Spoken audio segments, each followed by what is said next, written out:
Hello friends, आप अपने screen पर देख रहे होंगे कि आज मैं आपको जो शीट बताने वाली हूँ वो एम्प्लॉय सैलरी शीट बताने वाली हूँ। तो इसके लिए हम लोग क्या करते हैं कि यहाँ पर जो एम्प्लॉय कोड है वो मैं एक फॉर्मेशन में लिखना चाहूँ तो जैसे मुझे लिखना है EMP और EM स्लैश EM/01 ऐसे करके कोड लिखना चाहती हूँ और अगला लिखना चाहती हूँ EM/02। अब इन दोनों को मैं सेलेक्ट करके इसको ड्रैग कर दूँगी। सपोज़ 10 डेटा मैं बनाना चाहती हूँ तो आप इसको ड्रैग कर दें और कितना बना लें आप 7 8 9 10। आपने इसको इतनी बड़ी वैल्यूज़ बना ली। अब इसके बाद से आप क्या करना चाहते हैं, आप एम्प्लॉयज़ के नेम, जो भी आपके एम्प्लॉयज़ के नेम है, अगर आप वो लिखना चाहें तो आप यहाँ पर लिख लें। ये मैंने कुछ अपने स्टूडेंट्स के नाम लिख दिए हैं।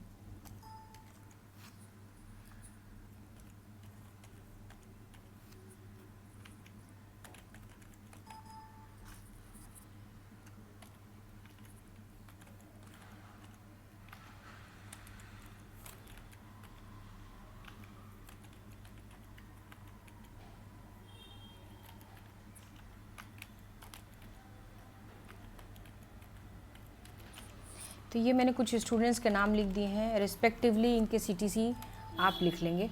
तो CTC करीब मैं ऐसे करके 50,000, जैसे कि CTC एक्चुअली कुछ वैल्यूज़ हमारी कट जाती हैं, हमें कंप्लीट अमाउंट नहीं मिलता है ना। जो डिडक्शन हमारा होता है जैसे कि PF में हो गया, ESI में हो गया, तो जिसकी जैसी रेंज होती है उस हिसाब से हमारा CTC प्लान होता है। और ये टोटल सैलरी है बेसिकली, और बेसिक सैलरी थोड़ी कम होती है। आपको सिखाने के लिए मैं आज 30% डाल रही हूँ, है ना। तो हमारी जो CTC होती है उसका मैं बेसिक आपको कम डाल रही हूँ। ये मैंने 10 लोगों की सैलरीज लिख दी, जो CTC एक्चुअल सैलरी जिसको बोल देते हैं हम लोग, और इन हैंड सैलरी नहीं है ये। तो आपको समझाने के लिए मैं यहाँ पर बेसिक सैलरी में डाल रही हूँ 30%। तो मैंने 30%, ताकि आपको याद रहे। HRA मैं कितना ले लूँ, HRA ज़्यादा नहीं मिलता है तो तभी भी 15% लूँगी मैं। TA बहुत कम मिलता है, ट्रैवलिंग अलाउंस जिसको बोलते हैं, तो आप 7.5% ले लें। TA जो डेली अनाउंस होता है या ड्राइविंग अनाउंस होता है, जो जिसकी कंपनी में जैसा डिसाइडेड है उस तरीके से मिलता है, तो मैंने 5.5% ले लिया। इसके बाद से ESI हमारा 10% कटता है। पर्टिकुलर सैलरी अगर 15,000 से नीचे की सैलरी होती है तो ESI कटता है, और 20,000 से ऊपर की सैलरी होती है तो PF कटता है। तो PF का इतना कंट्रीब्यूशन, जिसकी जैसी सैलरी उसका 5%। कंट्रीब्यूशन बेसिकली जो हम लोग जैसे दिवाली है, दशहरा है, आपका न्यू ईयर है, ये जो सेलिब्रेट करते हैं तो इसके कंट्रीब्यूशन जो आपका डिडक्शन होता है वो उसके लिए है। तो आपने बेसिक सैलरी लिखा, तो बेसिक सैलरी किसका, ऑफ CTC मल्टीप्लाई कर देंगे। जो आपने ऊपर सैलरी लिखी है 30% का सिंबल लगाएंगे और ड्रैग कर देंगे। इसके बाद से HRA आपको निकालना है, तो उसी अमित का ही HRA निकालना है। तो HRA equal to basic salary. अब हर चीज़ बेसिक सैलरी में से कटेगी, तो 15%। देखो आपको ऊपर वाले को क्लिक नहीं करना है, उसका भी रीज़न है, क्योंकि जब आप ड्रैग करेंगे ना तो पर्टिकुलर वही परसेंट ही, जो नंबर लिखेंगे number is the same but cell आपका डिफरेंट हो जाएगा।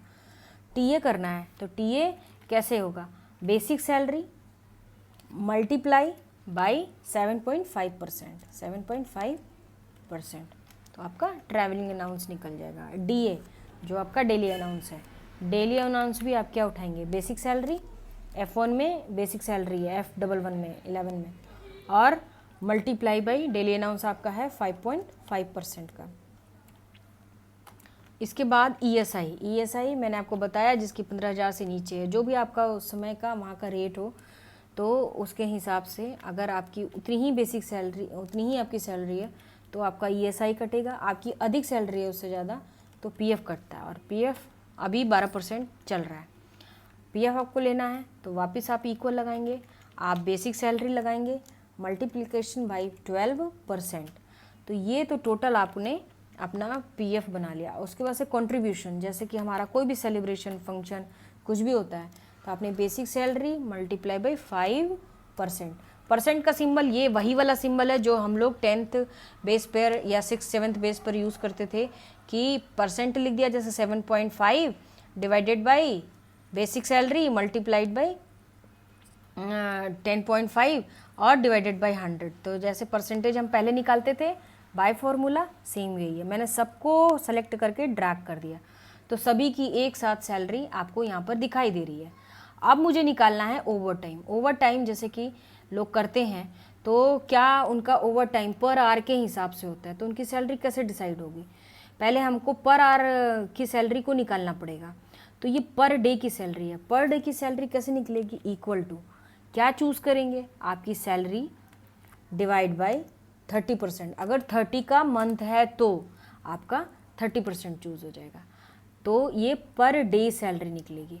देखो, जो आपको हेडिंग कंप्लीट ना दिखाई दे, आप उसको प्लीज़ सेलेक्ट कर लें और आप उसको रैप टेक्स्ट कर दें, तो रैप टेक्स्ट में आपका वो नीचे दिखाई देने लगेगा। तो ये पर आवर सैलरी थे। पर आवर सैलरी आप इसको ड्रैग कर दें, आपके स्क्रीन पर जो मैंने 10 बंदे लिखे थे उनकी पूरी सैलरी आ रही है। इसके बाद से आपको क्या निकालना है? आपको निकालना है पर आवर सैलरी। तो आपने पर डे सैलरी निकाला, per day divide by 8 hours आप काम करते हैं कंपनीज़ में, तो ये 8 आवर में आपने डिवाइड कर दिया और आपकी पर आवर सैलरी निकल आई। अब जब आप इसको ड्रैग कर देंगे तो 10 बंदे हैं, 10 की सैलरी आ गई। यहाँ पर OT इन आवर्स, मतलब आप जब काम करेंगे ना तो कभी 20 घंटे का ओवर टाइम कर लेंगे, है ना, कभी 12 घंटे का ओवर टाइम कर लेंगे, 12 घंटे, 20 घंटे, अच्छा 10 घंटे, 20 घंटे। ऐसा नहीं होगा कि 50 घंटा ओवर टाइम करा, ऐसा नहीं होता है ना। तो थोड़ा सा हिसाब से डालें, क्योंकि ये कुछ पर्टिकुलर आवर्स में ही होता है और इसी की सैलरी पूरे मंथ में आपको ऐड करके मिल जाती है। तो आपने इस तरीके से निकाला। अब OT की सैलरी, OTS जिसको बोलते हैं, तो ओवर टाइम सैलरी कितना? पर आवर की सैलरी मल्टीप्लाई बाई पर OTS पर आवर, जितने घंटे आपने एक्स्ट्रा काम किया है, आपने इंटर प्रेस कर दिया। तो यहाँ पर क्या होगा? आपको 1 घंटे की सैलरी के हिसाब से, तो आपके पास ये वाला था पर आवर, और टोटल घंटे आपने इतने काम किए, तो आपकी ओवर टाइम सैलरी निकल जाएगी। अब आप इसको सेलेक्ट करके ऐसे करके ड्रैग कर दें, ये वैल्यूज़ आ जाएगी। टोटल डिडक्शन कितना हुआ? मतलब आप स्क्रीन पर देख रहे होंगे कि आपके पास क्या है, आपके पास इस समय डिडक्शन करने के लिए क्या है। आज हम सीख रहे हैं तो हम ESI भी काउंट कर लेते हैं, नहीं तो ESI और PF दोनों में से एक ही कटता है, तो मुझे टोटल और कंट्रीब्यूशन भी कटेगा। तो उसके लिए हमने क्या फार्मूला लिखना है? सम, ब्रैकेट लगाया, ये जो तीनों हैं आज आप सीखने के लिए ये कर लीजिए, है ना, नहीं तो इन दोनों में से एक करते हैं और कंट्रीब्यूशन तो सबका लेते हैं, ESI में भी लेते हैं और उसमें भी। आपने इसको ड्रैग कर दिया, तो 4050 रुपये तो डिडक्ट हो रहे हैं आपके, है ना। आप इसको ड्रैग कर दीजिए और टोटल सैलरी मिलेगी कितनी? यहाँ पर गए, यहाँ पर आपने इक्वल करा, सम, इसको ब्रैकेट लगाइए। ब्रैकेट क्या क्या मिलना है आपको? बेसिक सैलरी से मिलना है। बेसिक सैलरी मिलेगा, HRA मिलेगा, TA मिलेगा, DA मिलेगा, ESI नहीं मिलेगा। अब क्या करना है? इन तीनों को नहीं सेलेक्ट करना, ESI PF ये नहीं करना, पर डे सैलरी भी नहीं सेलेक्ट करनी है, पर आवर सैलरी भी नहीं सेलेक्ट करनी है, OT इन आवर्स भी नहीं करना, OTS करना है आपको। मैंने बताया है कि अगर छोड़ के मुझे सिलेक्शन करना हो ऑल्टरनेट, तो आप क्या करेंगे? कंट्रोल को प्रेस कर देंगे और आप इस OT वाली सैलरी को चूज़ कर लेंगे और ब्रैकेट बंद कर देंगे। तो ये हमारे पास फैसिलिटी है आपके एक्सेल में कि आप ये सारी चीज़ों को कर सकते हैं। आपने इसको ड्रैग कर दिया तो ये आपकी सैलरी निकल आती है। फिर आप क्या करते हैं कि आपको यहाँ पर नेट सैलरी में टोटल सैलरी, ये वाली सैलरी, और फिर माइनस करना है, और कौन सी सैलरी? ये वाली सैलरी। तो आपके पास कुछ 1500-900 रुपये के आसपास चीज़ें बच रही हैं, है ना, जिसकी सैलरी थी ना, क्योंकि हमने इसलिए थोड़े कम बच रहा है क्योंकि हमने ESI को भी माइनस करा, अभी 1500 और भी ऐड हो सकते थे इसमें। तो ये आपकी net salary, in hand salary जिसको बोलते हैं, है ना, वो आ रही है। तो इस तरीके से आप इसको यूज़ कर सकते हैं।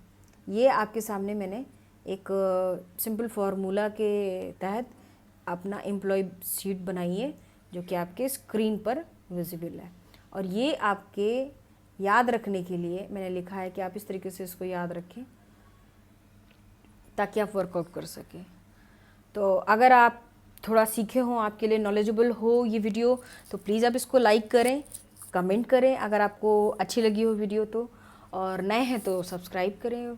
इससे हम प्रमोट भी होते हैं और दूसरा कि हमें इंकरेजमेंट मिलती है कि हम नेक्स्ट वीडियो आपके और लेके आएँ और कुछ टेक्निकल नॉलेज के साथ, टिप्स एंड ट्रिक्स के साथ। मैं आपको नेक्स्ट वीडियो में मिलती हूँ, तब तक के लिए बाय। और नए हैं तो प्लीज़ आप सब्सक्राइब करें और पुराने हैं तो वीडियो को वॉच करें और उसकी प्रैक्टिस करें। Okay bye, thank you.